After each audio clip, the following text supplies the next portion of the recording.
आप सभी को नमस्कार। आज है 20 जनवरी और 20 जनवरी 2021 के हरियाणा करंट अफेयर। इस वीडियो में हम लोग पढ़ने वाले हैं। अगर आपका स्टार आईक्यू पे पहली बार आगमन हुआ है तो स्टार आईक्यू को सब्सक्राइब जरूर कीजिएगा और मेरे द्वारा पढ़ाए गए सभी लेक्चर्स का पीडीएफ फाइल अगर आपको चाहिए तो मेरे Telegram channel star IQ PDF को ज्वाइन कर लीजिएगा। कल आपसे सवाल पूछा था, उसका सही जवाब क्या होगा? हरियाणा के किस जिले की बेटी टीपू यादव को गणतंत्र दिवस परेड में शामिल होने का मौका मिला है? तो इसका सही आंसर था गुरुग्राम। बहुत सारे बच्चों ने इसका डिटेल जवाब दिया है, कुछ बच्चों ने नॉर्मल जवाब दिया है। मैं आपको इतना कहना चाह रहा हूं कि जो क्वेश्चन मैं आपसे पूछता हूं उसका विस्तार से जवाब दीजिएगा। जितना ज़्यादा आपको डिटेल पता है, उस जिले के बारे में पता है, तो वो आप लोग विस्तार से लिखिएगा। इससे आपकी तैयारी तो अच्छी होती ही होती है, के अलावा कुछ लोग कमेंट पढ़ते हैं, उनकी भी तैयारी अच्छी होती है। हरियाणा का कौन सा जिला सैनिक परिवारों की संख्या के मामले में पहले नंबर पे है? वर्तमान में हुए सर्वे के अनुसार हरियाणा के अंदर जो है सैनिक परिवार के मामले में नंबर 1 पे जो हरियाणा का जिला है वो है भिवानी डिस्ट्रिक्ट, यानी कि बी ऑप्शन जो है इसका हमारा वो बिल्कुल ठीक रहेगा।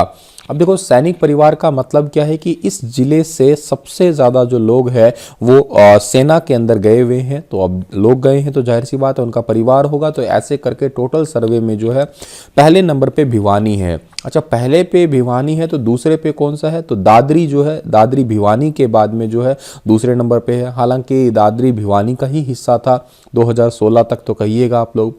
प्रधानमंत्री नरेंद्र मोदी ने नेशनल वॉर मेमोरियल दिल्ली में 16 दिसंबर विजय दिवस के अवसर पर स्वर्णिम विजय जो है ज्योति सेना को सौंपी थी और अब से इसे 16 दिसंबर 2021 तक जो है देश के विभिन्न भागों में जो है लाया जा रहा है। और दादरी में विजय ज्योति को सबसे पहले गांव खेड़ी बूरा ले जाया गया है। तो ये छोटी छोटी चीज़ें हैं जो आप लोगों को याद रखनी है। यहाँ पे वीर चक्र पदक विजेता लेफ्टिनेंट स्वर्गीय खजान सिंह की धर्मपत्नी को सम्मानित किया गया है। ठीक है, पाकिस्तान पर ऐतिहासिक जीत के 50 साल पूरे होने के उपलक्ष्य में थल सेना के वीर जवान स्वर्णिम विजय वर्ष ज्योति को जो है दादरी लेके आए हैं। ये सारी बातें आपको याद रखनी है इस पर्टिकुलर क्वेश्चन से। एक भिवानी डिस्ट्रिक्ट के बारे में बात करें अगर हम लोग, तो ये हरियाणा का सबसे बड़ा जिला हुआ करता था, लेकिन चरखी दादरी बनने के बाद में ये बड़ा नहीं रहा। बड़ा फिर कौन सा हो गया? सिरसा सबसे बड़ा हो गया। और बात करते हैं भिवानी की स्थापना कब हुई है? 22 दिसंबर 1972 को जो है इसकी स्थापना हुई है, जब इसे हिसार से अलग कर दिया गया था। और इसको जो है ना बेसिकली भिवानी को बॉक्सिंग का पावर हाउस भी कहा जाता है।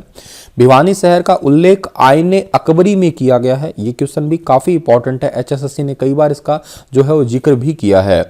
आगे बढ़ते हैं हम लोग। अगला क्वेश्चन हमारा होगा कि हाल ही में किस यूनिवर्सिटी के द्वारा हरियाणा में चावल मिलों की प्रतिस्पर्धा का विश्लेषण किया गया है?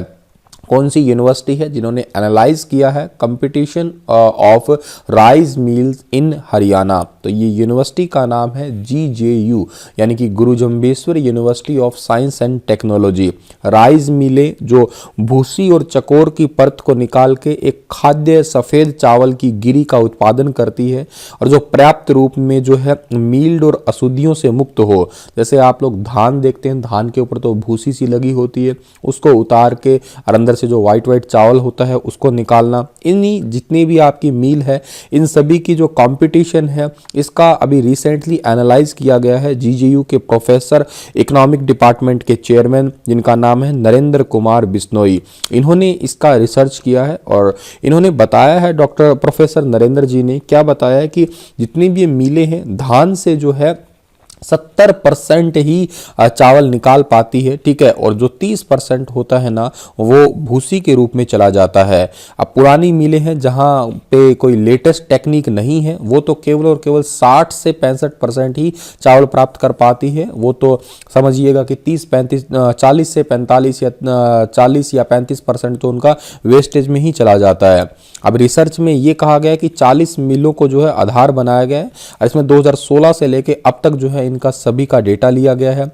और ये रिसर्च इसलिए किया गया है क्योंकि आने वाले टाइम में जो है जिन भी मिलों के पास में नई टेक्निक नहीं है उनको नई टेक्निक के बारे में बताया जाए, अवगत करवाया जाए, और ताकि हरियाणा के अंदर जो है चावल का रेशो भी बढ़ सके। और भूसी जो है मतलब यूं कहिएगा कि अभी आप पुरानी टेक्निक अपनाते हैं तो आप खुद देखिएगा यहाँ पे 60% आपको मिल रहा है, अब 70% मिल रहा है नई टेक्निक के माध्यम से, तो 10% तो आपका वेस्टेज में जा रहा है ना। इसको कहीं ना कहीं यूज में लाना ही इस रिसर्च का सीधा सीधा उद्देश्य है कहीं ना कहीं। ठीक है भाई प्यारे बच्चों, तो ये तो बात आपको याद रखनी है।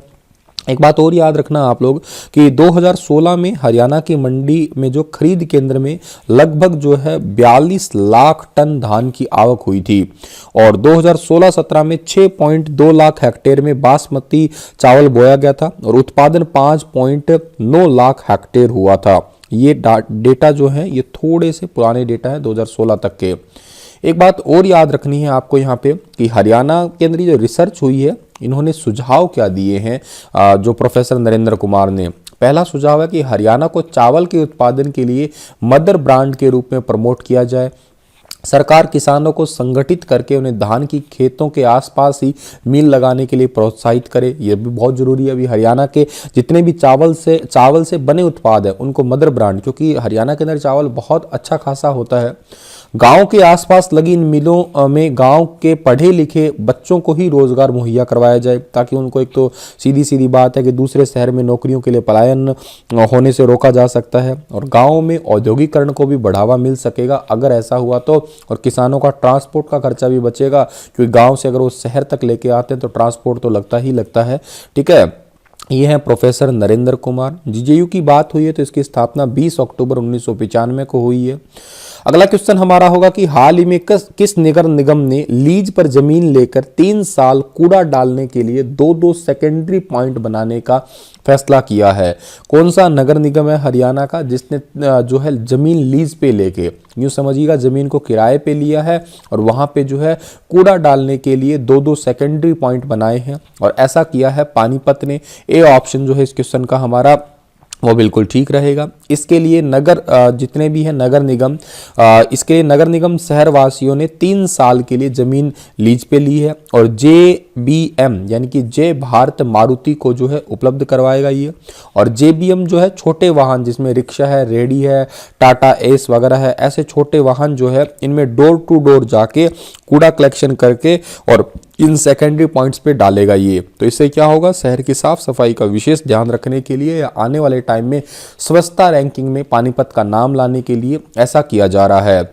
अब जिक्र पानीपत का हुआ है तो पानीपत की स्थापना 1 नवंबर 1989 को हुई है। क्षेत्रफल 1268 वर्ग किलोमीटर है।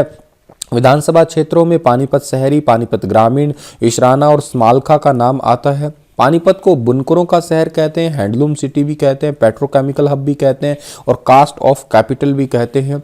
उद्योगों की बात की जाए तो हैंडलूम उद्योग है, पंचरंगा अचार उद्योग है, डीबाबंद सूखी सब्जी उद्योग है, नेशनल फर्टिलाइजर उद्योग भी यहाँ का प्रसिद्ध उद्योग है। एक बात याद रखिएगा, 3 युद्ध बहुत फेमस है। 1526 का पानीपत का पहला युद्ध था, 1556 था उसका पानीपत में दूसरा युद्ध था, और 1761 जो है वो पानीपत का तीसरा युद्ध था। रिसेंट के पेपर में ही ये क्वेश्चन पूछा गया था। हाल ही में किस यूनिवर्सिटी ने फेल छात्रों के मामले में पेरेंट्स की काउंसलिंग करवाने का फैसला किया है? फेल छात्रों के मामले में पेरेंट्स की काउंसलिंग करवाने का फैसला लिया है रिसेंटली HAU ने। सर इसका मतलब क्या है? अब मान लेते हैं कि किसी का बच्चा जो है ना वो फेल हो जाता है। अब बच्चा फेल हो जाता है तो उसके ऊपर मेंटली प्रेशर बहुत होता है। किस प्रकार का होता है? मतलब सबसे ज़्यादा डर तो किसका लगता है? उनको पापा का लगता है, घर पे डर लगता ही लगता है। तो इसीलिए जो है उसको मानसिक प्रताड़ना ना मिल सके, तो इसी वजह से जितने भी बच्चे फेल हुए हैं उनके फैमिली में उनके पेरेंट्स का जो है उनकी काउंसलिंग करवाई जा रही है इस HAU यूनिवर्सिटी द्वारा। इससे क्या होगा? इससे बस ये होगा कि थोड़ा सा एक तो मतलब अभिभावक है उनको ये कहा जाएगा कि बच्चों को आप मोटिवेट कीजिएगा, उनकी डाइट का खास तौर से ध्यान रखिएगा, उनके एग्जाम्स के दौरान जो है किसी प्रकार के उन्हें कोई टेंशन नहीं है, घर में थोड़ा पॉजिटिव माहौल रखें। ऐसा नहीं कि पापा मम्मी दोनों लठ बजा रखे हैं, ठीक है, वो इस पे बर्तन फेंक रहा है, वो इस पे बर्तन फेंक रहा है और बच्चा फिर पढ़ ही कैसे पाएगा। तो ये सारी चीज़ें जो है मतलब साइकोलॉजिकल बच्चे को थोड़ा ठीक रखा जाए और ऐसा भी नहीं कि बच्चा फेल हो गया तो आते ही उसको जो है आप लोग पीटने लग जाओ, उल्टा लटका दिया तो अगली बार वो पास कैसे होने वाला है। तो इन सभी चीज़ों के लिए साइकोलॉजिकली मोटिवेट करने के लिए एचईयू यूनिवर्सिटी ने रिसेंटली काउंसलिंग करवाने का फैसला लिया है। एचईयू की बात कर रहे हैं तो एचईयू की स्थापना कब हुई है? 2 फरवरी 1970 को हुई है। वीसी का नाम डॉक्टर समर सिंह है। अगला क्वेश्चन हमारा है कि पीएमएफबीवाई की तर्ज पर हरियाणा में किस योजना को शुरू किया जाएगा? पीएमएफबीवाई, इसका मतलब क्या है सर? इसका मतलब है प्रधानमंत्री फसल बीमा योजना। प्रधानमंत्री फसल बीमा योजना की तर्ज पे हरियाणा में किस योजना को शुरू किया जाएगा? वेरी वेरी इंपॉर्टेंट क्वेश्चन है, याद रखिएगा। इसका सही आंसर है मुख्यमंत्री बागवानी बीमा योजना। सी ऑप्शन जो है इसका हमारा वो बिल्कुल ठीक रहेगा। और खास बात इसकी ये है कि योजना के लिए प्रारंभिक पूंजी के रूप में 10 करोड़ रुपए जो है उसकी व्यवस्था की जाएगी। और प्रधानमंत्री फसल बीमा योजना के तहत बागवानी फसलों को भी कवर किया जाएगा। मतलब जितनी भी बागवानी फसलें हैं, जैसे आप किन्नू कहिएगा या यूं कहिएगा आम कहिएगा, लीची कहिएगा, अमरूद कहिएगा, इनकी बागवानी फसलों को भी जो है इसमें काउंट किया जाएगा। और इसमें जो है पर एकड़ आश्वस्त राशि का 5% जो है वो प्रीमियम जमा करवाना पड़ता है, अभी तक की बात करें तो हम लोग। और मुख्यमंत्री बागवानी बीमा योजना के तहत यह राशि 2.5% होगी। बीमा योजना के तहत बागवानी की कुल 20 फसलों को शामिल किया है। ये भी मैंने थोड़ा टाइम पहले भी बताया था आपको, जिसमें 14 सब्जियां हैं और 14 सब्जी की फसल है, 2 मसाला है और 4 फलों की है। जैसे एग्जाम्पल से सब्जियां कौन सी है? टमाटर है, प्याज है, आलू है, फूल गोभी है, मटर है, गाजर है, भिंडी है, घिया है, करेला है, बैंगन है, हरी मिर्च है, पत्ता गोभी है और मूली है। मसालों की बात की जाए तो हल्दी और लहसुन है। फलों की बात की जाए तो आम है, किन्नू है, बेर है और अमरूद को शामिल किया गया है इसके अंदर। वेरी इंपॉर्टेंट क्वेश्चन है, जरूर याद रखना आप लोग इसको, ठीक है। अगला क्वेश्चन हमारा है कि हरियाणा में अब घर बैठे किसका लाइसेंस पहुंचाने की सुविधा की गई है? तो घर बैठे जो है अब शॉप का यानी कि दुकान का लाइसेंस पहुंचाने की सुविधा की गई है। बी ऑप्शन जो है इसका हमारा बिल्कुल ठीक रहेगा। किस पोर्टल के माध्यम से? सरल पोर्टल पर उचित मूल्य की दुकानों हेतु लाइसेंस जारी करवाने की ऑनलाइन सेवा शुरू हुई है। तो आपको ये याद रखना है कि ये अंत्योदय सरल या सरल पोर्टल के ऊपर जो है घर बैठे दुकानों का लाइसेंस मिल सकेगा हरियाणा के अंदर। हरियाणा पुलिस ने साल 2020 में गुप्त सूचनाओं के आधार पर कितने किलोग्राम मादक पदार्थ बरामद करने में सफलता प्राप्त की है? ये डेटा भी बहुत अच्छे डेटा होते हैं। दिखने में नॉर्मल क्वेश्चन लगता है ये क्वेश्चन, लेकिन आपको जब ऑप्शंस में देखते हैं क्वेश्चन तो काफ़ी हद तक इंपॉर्टेंट हो जाते हैं। ये रिसेंट सर्वे हुआ है और इसका सही आंसर होगा क्या? 765 किलोग्राम, ठीक है। सी ऑप्शन जो है इसका बिल्कुल ठीक रहेगा। हरियाणा पुलिस ने 2020 में गुप्त सूचनाओं के आधार पे 765 किलोग्राम जो है मादक पदार्थ, जिसके अंदर आप लोग जैसे अमल, अफीम वगैरह की बात कर सकते हैं, इतना बरामद किया है। अगला क्वेश्चन हमारा होगा कि हरियाणा के किस जिले में सिंगल पिलर पर एलिवेटेड रेलवे ट्रैक बनाया जाएगा? देखो, कल भी मैंने आपको एक एलिवेटेड रेलवे ट्रैक बताया था, लेकिन वो सिंगल पिलर का नहीं था, वो नॉर्मल था। हरियाणा का पहला एलिवेटेड रेलवे ट्रैक बना है रोहतक में, उसी की तर्ज पे बन रहा है कैथल में, लेकिन सिंगल पिलर पे भी एलिवेटेड ट्रैक बनाया जाएगा। ये घोषणा हुई है कुरुक्षेत्र के लिए। तो इस क्वेश्चन का आपका डी ऑप्शन जो होगा वो बिल्कुल ठीक रहेगा। धर्मनगरी में यानी कि कुरुक्षेत्र में कितने करोड़ रुपए की लागत से? 225 करोड़ रुपए की लागत से जो है ये बनने वाला होगा, ठीक है। जिसमें से 125 करोड़ रुपए तो जो है वो हरियाणा सरकार लगाएगी, 100 करोड़ रुपए जो है वो केंद्र सरकार लगाएगी। 5 में जो है फाटक वगैरह जो है 5 फाटक है शहर के अंदर, उनसे निजात मिल जाएगी शहर वालों को, उनको भी अच्छे तरीके से, क्योंकि एलिवेटेड हो जाएगा ना वो। तो ये काफी इंपॉर्टेंट सा सवाल है, इसको भी आप याद कर लेना। कुरुक्षेत्र की बात हुई है तो इसकी स्थापना कब हुई है? 23 जनवरी 1973 को हुई है। क्षेत्रफल 1530 वर्ग किलोमीटर है। विधानसभा क्षेत्रों में थानेसर, शाहबाद, पेहोवा और लाडवे की बात आती है। और बात करते हैं, इसको धर्मनगरी भी कहते हैं, वैदिक सभ्यता का पालना भी कहते हैं, सिटी ऑफ पार्क्स भी कहते हैं इसे हम लोग। बिड़ला मंदिर फेमस है, स्थानेश्वर मंदिर, सर्वेश्वर महादेव मंदिर, देवी कूप, भद्रकाली मंदिर। मेलों की बात की जाए तो पेहवा मेला और मारकंडा का मेला प्रसिद्ध है यहाँ का। हरियाणा में बिजली उपभोक्ताओं की सुविधा के लिए किस सेवा को शुरू किया गया है? वेरी इंपॉर्टेंट क्वेश्चन है ये वाला भी। बिजली उपभोक्ताओं की सुविधा के लिए हरियाणा में मिस्ड कॉल अलर्ट सर्विस जो है इसको शुरू किया गया है, यानी कि ए ऑप्शन जो है इसका हमारा वो बिल्कुल ठीक रहेगा।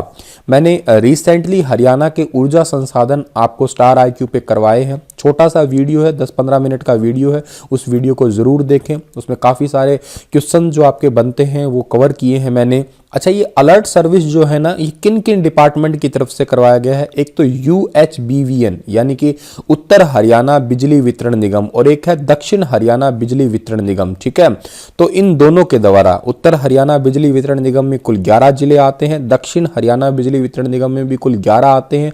टोटल 22 जिले जो है इन दोनों के सहारे ही हैं। उत्तर हरियाणा बिजली वितरण निगम जो है इन्होंने उपभोक्ताओं के लिए ये नंबर जारी किया है, दक्षिण हरियाणा ने ये वाला नंबर जारी किया है, और मिस कॉल देकर ऑनलाइन कर सकेंगे बिजली बिल का भुगतान। और जितनी भी अलर्ट सेवाएं हैं या कोई भी और चेंजेस वगैरह हैं, कोई डाउट्स प्रॉब्लम है, वो भी यहाँ से जो है उनका भी निजात मिल जाएगा। तो ये सेवा शुरू की है हरियाणा सरकार ने।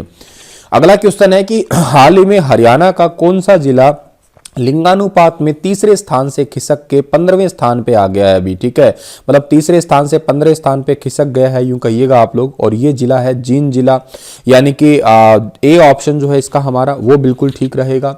2020 में जींद जिले में जो है 10,562 लड़कों पे 9545 लड़कियों ने जन्म लिया है, और पूरे हरियाणा भर में कभी ये तीसरे स्थान पे रहने वाला था जींद, आज 15वें स्थान पे पहुंच गया। ये जिले के अंदर लिंगानुपात में आई बड़ी कमी का कारण है कि अब जिले की गर्भवती महिलाओं की गर्भ में भ्रूण लिंग जांच होने लग रही है। ठीक है, और उसी वजह से ही मैं आपको थोड़ा एक बात और बता देता हूं यहाँ पे कि पिछले 20 दिनों में स्वास्थ्य विभाग के पास में इस तरह के 2 मामले आ चुके हैं ये, और पिछले साल जो है 34 अंकों की कमी जो है वो लिंगानुपात में नजर आई है। मतलब नंबर के हिसाब से देखा जाए तो 2020 में कुल 20,107 बच्चे पैदा हुए हैं इस जिले के अंदर। इनमें बेटों की संख्या तो आपको मैंने बताई थी 10,500 जो है 62 है, और बेटियों की संख्या 9545 है। जींद जिले का एक गांव है बीबीपुर, और उस बीबीपुर गांव के पूर्व सरपंच है सुनील जागलान। वो बेटियों को बचाने के लिए जो है वो मुहिम छेड़ रखी है, बेटी बचाओ बेटी पढ़ाओ और सेल्फी विद डॉटर, ऐसे कई सारे कामों पे जो काम कर रहे हैं। सेल्फी विद डॉटर पे तो वो स्पेशली काम कर रहे हैं, और घर के आगे तख्तियां वगैरह भी लगाने का काम कर रहे हैं वो।